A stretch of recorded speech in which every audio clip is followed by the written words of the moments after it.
আল্লাহর সন্তুষ্টির জন্য তারা করেছে, তাদের জীবনকে আল্লাহর সন্তুষ্টির জন্য এই পৃথিবীতে বিচরণ করেছে। সুতরাং ভাইরা আমার, আমাদেরকেও আল্লাহর সন্তুষ্টির জন্য আমল করতে হবে। আমরা যে নামাজে আসি আল্লাহর সন্তুষ্টি অর্জনের জন্য আমাদেরকে নামাজ আদায় করতে হবে। আমরা যে হজ করে যাকাত দেই আল্লাহর সন্তুষ্টির জন্যই হজ করতে হবে, যাকাত দিতে হবে।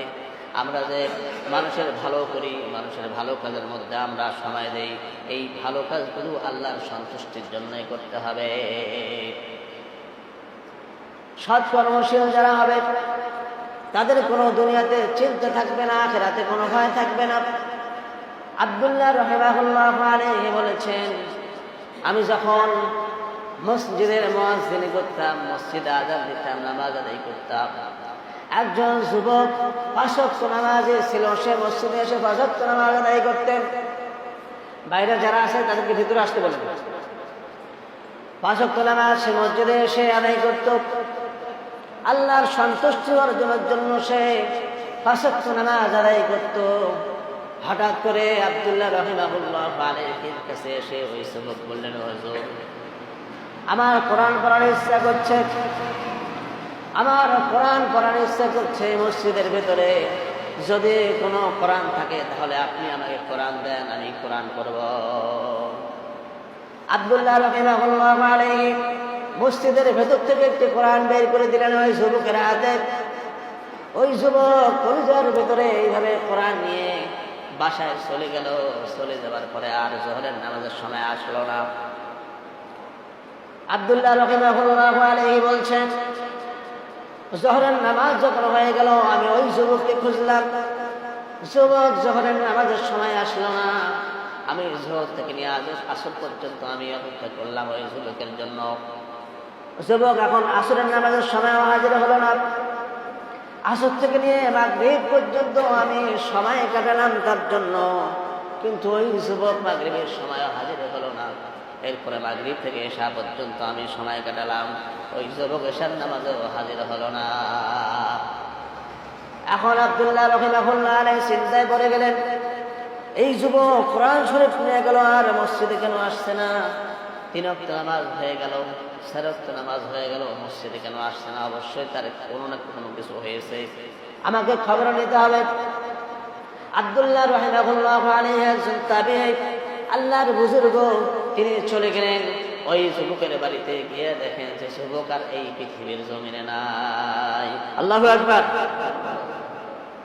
ওই যুবক কোরআন পড়ার জন্য কোরআন নিয়ে গেল, কিন্তু পড়তে পারছে কিনা জানি না। কিন্তু যুবক বুকের মধ্যে কোরআন নিয়ে দুনিয়া থেকে চলে গেছে। সেখানে গিয়ে দেখা হলো আব্দুল্লাহ রাহিমাহুল্লাহ আলাইহি বলছে ওই ব্যক্তি সেখানে শায়িত অবস্থা আছে, শুয়ে আছে। ওই যুবককে ওখান থেকে গোসলের জন্য একটি উঁচু স্থানে রাখা হলো। তারপরে সেখান থেকে কোরআনটি নিয়ে নেওয়া হলো। তারপরে কোরআন নিয়ে মসজিদের মধ্যে আবার যাওয়া হলো। রাত্রেবেলা আব্দুল্লাহ রাহিমাহুল্লাহ আলাইহি চিন্তায় পড়ে গেলেন, এই যুবককে কাপড় পরাবে কে আর গোসল করাবে কে? আব্দুল্লাহ রাহিমাহুল্লাহ আলাইহি চিন্তা করতে করতে রাত্রি যাপন করে শেষ করে দিল। ফজরের নামাজের আযান হয়ে গেল।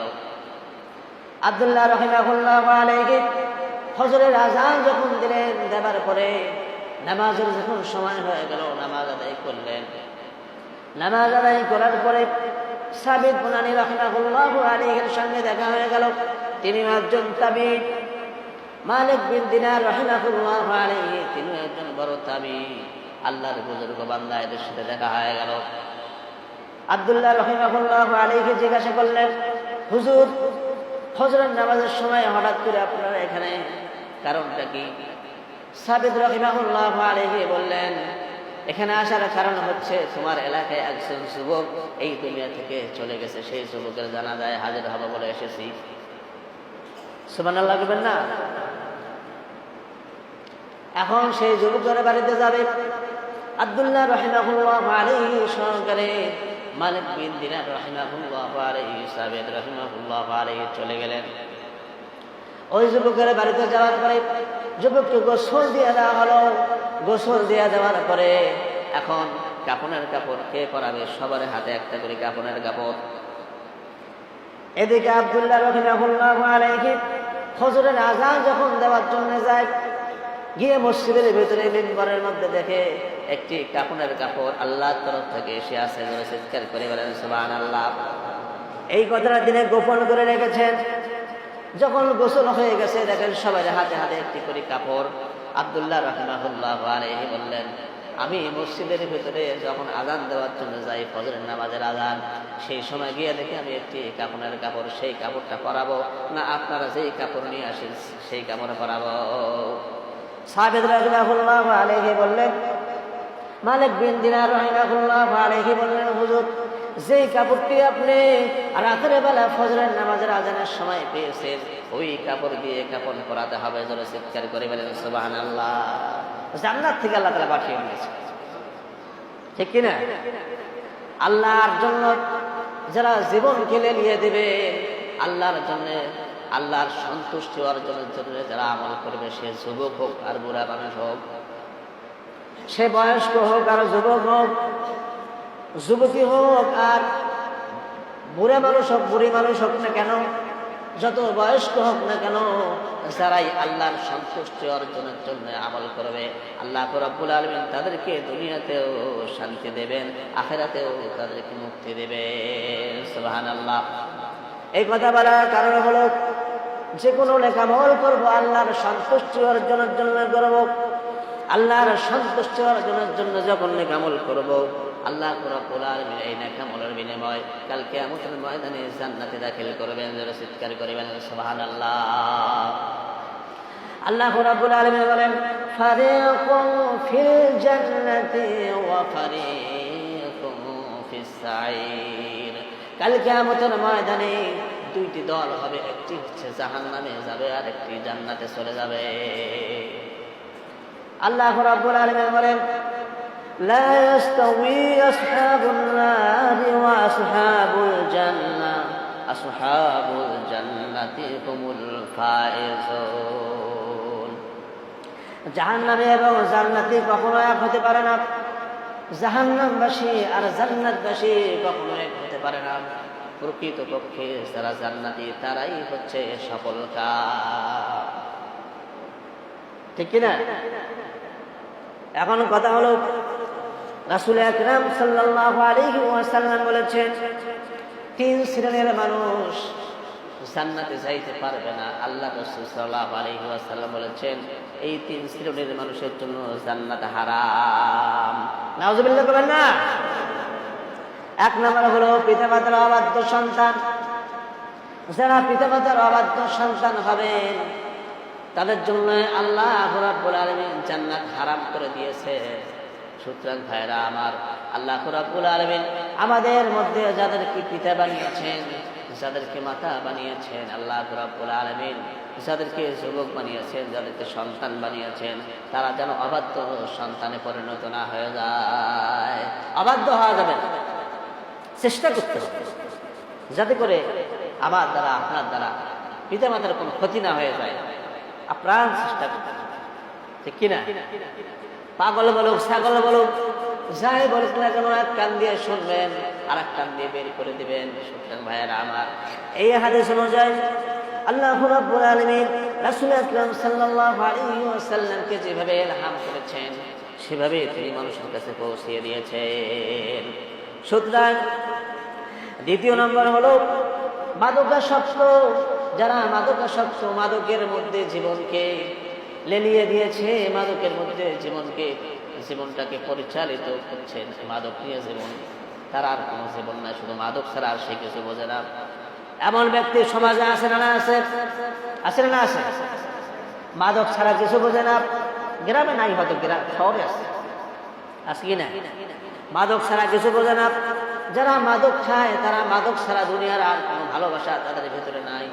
সুতরাং ভাইয়ারা আমার, আল্লাহ রাসূল বলেছেন, যারা মাদকাসক্ত তাদের জন্য জান্নাত আল্লাহ রাব্বুল আলামিন হারাম করে দিয়েছেন। আরেকবার জোরে চিৎকার করে বলেন নাউযুবিল্লাহ। দুই শ্রেণী চলে গেল, তিন শ্রেণী হলো দায়ুস। যারা হবে দায়ুস, জান্নাতে প্রবেশ করতে পারবে না। দায়ুস কারা? দায়ুস হচ্ছে যারা নিজের স্ত্রীকে, নিজের পুত্রকে, নিজের মেয়েকে অনিসলামিক কার্যকলাপের মধ্যে লেলিয়ে দিয়েছে, ভালো কাজের মধ্যে তাদেরকে আহ্বান করে না, তাদেরকে ছেড়ে দিয়েছে। তারা এখন ইসলাম বিরোধী কাজ করুক আর যেই কাজ করুক না কেন তাদের কোনো তার যায় আসে না। তার মানে তাকে ছেড়ে দিয়েছে, স্ত্রীকে সন্তানকে ছেড়ে দিয়েছে বেহায়াপনা হওয়ার জন্য। তাদেরকে কোনো বাধা প্রদান করে না, তাদেরকে কোনো ইসলামের দাওয়াত দেয় না, আল্লাহর কথা বলে না, আখিরাতের কথা বলে না, তাদেরকে জাহান্নামের কোনো ভয় দেখায় না। আল্লাহ রাসূল সাল্লাল্লাহু আলাইহি ওয়াসাল্লাম বলেছেন তারাই হচ্ছে দায়ুস। এই দায়ুস জান্নাতে প্রবেশ করতে পারবে না। আমার মতো আপনার মতো পুরুষ যারা এই পৃথিবীতে আছে, যারা তার স্ত্রীকে বেহায়াপনা থেকে বিরত রাখতে পারে না, তার সন্তানকে বেহায়াপনা থেকে বিরত রাখতে পারে না, আমার মতো আপনার মতো তারাই হচ্ছে দায়ুস। ঠিক কিনা? ভালো লাগছে কথা? হাদিসের কথা ভালো লাগে না? কি বলেন ভাই, ভালো লাগে না? ভালো লাগে। ভালো লাগার না লাগার কোনো কারণ নাই। একজন মুসল্লিকে আমি জিজ্ঞাসা করেছিলাম, শেষ করে দিব, একজন মুসল্লিকে জিজ্ঞাসা করেছিলাম যে আমার এই মসজিদে আসেন না কেন? বলে যে আমার ভালো লাগে না। কোথায় ভালো লাগে? অমুক জায়গায় ভালো লাগে। বললাম কেন ভালো লাগে? কয় ওখানকার হুজুর খুব সুন্দর করে কিরাত করে, আর এই কিরাত সম্পর্কে আমার যথেষ্ট জ্ঞান আছে। আমার মুসল্লি বলতেছে যে কিরাত সম্পর্কে আমার যথেষ্ট জ্ঞান আছে। তা আমি বললাম যে এই মসজিদে পড়লে কি একটা সওয়াব বেশি দিবে আল্লাহ নাকি? আপনি যে আমার মসজিদ বাদ দিয়ে অন্য জায়গায় নামাজ পড়তেছেন, সওয়াব কি একটা বেশি দেবে নাকি? আল্লাহ রাব্বুল আলামিন 3 জায়গায় সওয়াব বেশি করে দেবেন। কোরআনে হাদিসে ব্যাপক আলোচনা করা হয়েছে। একটা হলো ফিলিস্তিনে যে মসজিদ নিয়ে মানুষের ডাঙ্গাডাঙ্গি মারামারি, ওই মসজিদে নামাজ আদায় করলে আল্লাহ রাব্বুল আলামিন সওয়াব বেশি করে দিবেন। মক্কাতুল মুকাররমায় 1 রাকাত নামাজ আদায় করলে আল্লাহ রাব্বুল আলামিন 1 লক্ষ রাকাতের সওয়াব তার আমলনামায় দিয়ে দিবেন। মদিনাতুল মুনাওয়ারায় 1 রাকাত নামাজ আদায় করলে 50 রাকাতের সওয়াব আল্লাহ রাব্বুল আলামিন তার আমলনামায় দিয়ে দিবেন। জোরে চিৎকার করে বলেন সুবহানাল্লাহ। এই 3টা মসজিদ বেঁধে রেখে সারা বিশ্বের ভিতরে যত মসজিদ আছে, এই মসজিদে যদি আপনি বেশি বেশি করে নামাজ আদায় করেন, তাও আল্লাহ রাব্বুল আলামিন একটা সওয়াব বেশি দিবে না। কথা বুঝাতে পারছি? কথা বুঝাতে পারছি না? বোঝেন নাই? কথা বুঝাতে পারছি? আমাদের এই এলাকার মসজিদ, আমাদের হক বেশি, ঠিক কিনা? অন্যখানে কোনো কারণবশত খুব সমস্যায় পড়েছেন, কোথাও গেছেন, কোনো কাজে গেছেন, তখন আপনি তো সেখানে নামাজ আদায় করবেন। কিন্তু ইচ্ছাকৃতভাবে আপনি এলাকায় আসেন, এলাকার মসজিদে না আসে, আপনার এলাকার মসজিদে না আসে, আপনি অন্য এলাকার মসজিদে যাচ্ছেন। এখানে কি বুঝবো? আপনার ভালো লাগে না। কি লাগে না? ভালো লাগে না। কোরআনের আয়াতের যেখানে 1 আলিফ টান আছে সেখানে 1 আলিফই দিতে হবে। যত বড় ভালো হুজুরে হোক না কেন 2 আলিফ টান সেখানে দিতে পারবে না। যে জায়গায় 4 আলিফ টান আছে সেখানে 4 আলিফই টান দিতে হবে। সেখানে 5 আলিফ টান দেওয়ার কোনো বুদ্ধি নাই। আমি হোক আর যেই হোক না কেন কোরআনের বাইরে কোনো কথা তারা বলতে পারবে না, কোরআনের বিরোধিতা তারা করতে পারবে না, কোরআনকে নিয়ে কখনো বাড়াবাড়ি করতে পারবে না। সুতরাং ভাইয়েরা আমার, যে কোনো নেক আমল করতে হবে আল্লাহকে সন্তুষ্টি করার জন্য করতে হবে। তবে হ্যাঁ, এই কথা তিনি বলতে পারতেন যে আমি আল্লাহর সন্তুষ্টির জন্য ওখানে নামাজ আদায় করি, এই কথা বললে আমি সেখানে হারিয়ে যেতাম, ঠিক কিনা? যদি বলতো যে আমি আল্লাহর সন্তুষ্টির জন্য সেখানে আমি নামাজ আদায় করি, তাহলে আমি হারিয়ে যেতাম। বোঝেন নাই আমার কথা? সে তো আল্লাহর সন্তুষ্টির জন্য সেখানে নামাজ আদায় করেনি, সে তার সন্তুষ্টির জন্য নামাজ আদায় করছে। এই জন্য এটা তার জন্য কি হবে? গুনার কারণ হবে কিনা? আল্লাহ রাসূলের হাদিস অনুযায়ী গুনার কারণ হবে না? গুনার কারণ হবে। সে বিনা কারণে সেখানে নামাজ আদায় করলো, আর বললো কি আমি আমার ভালো লাগে দেখি সেখানে বলি। আল্লাহর ভালো লাগতে হবে। কার ভালো লাগতে হবে? আল্লাহর ভালো লাগতে হবে। আল্লাহর সন্তুষ্টির জন্য যদি আপনি অন্য কোনো কোথাও অন্য কোনো মসজিদে নামাজ আদায় করেন, কোনো সমস্যা নাই। আল্লাহ দেখতেছেন, আল্লাহ শুনতেছেন, আল্লাহর সাথে আছেন। সুতরাং ভাইয়েরা আমার, আল্লাহর সন্তুষ্টি অর্জনের জন্য আমাদেরকে আমল করতে হবে। আর যারা আল্লাহর সন্তুষ্টির জন্য আমল করবে, নামাজ করবে, রোজা করবে, মসজিদে যাতায়াত করবে, আল্লাহ রাব্বুল আলামিন তাদেরকে দুনিয়াতেও শান্তি দিবেন, আখিরাতেও মুক্তি দিবেন। জোরে চিৎকার করে বলেন সুবহানাল্লাহ। আল্লাহ রাব্বুল আলামিন আমাদেরকে আল্লাহর সন্তুষ্টি অর্জনের জন্য আমল করার তৌফিক দান করুন। সকলেই বলে আল্লাহুম্মা আমিন। ওয়া আখিরু দাওয়ানা আলহামদুলিল্লাহি রাব্বিল আলামিন। নামাজের পরে 2টা দাওয়াত আছে। দুইজন দাওয়াত দিয়েছেন এবং দোয়া চেয়েছেন। আমরা সকলে থাকবো ইনশাআল্লাহ। নামাজের পরে দোয়া হবে, তাবারক আছে, তাবারক নিয়ে তারপর যাবেন ইনশাআল্লাহ।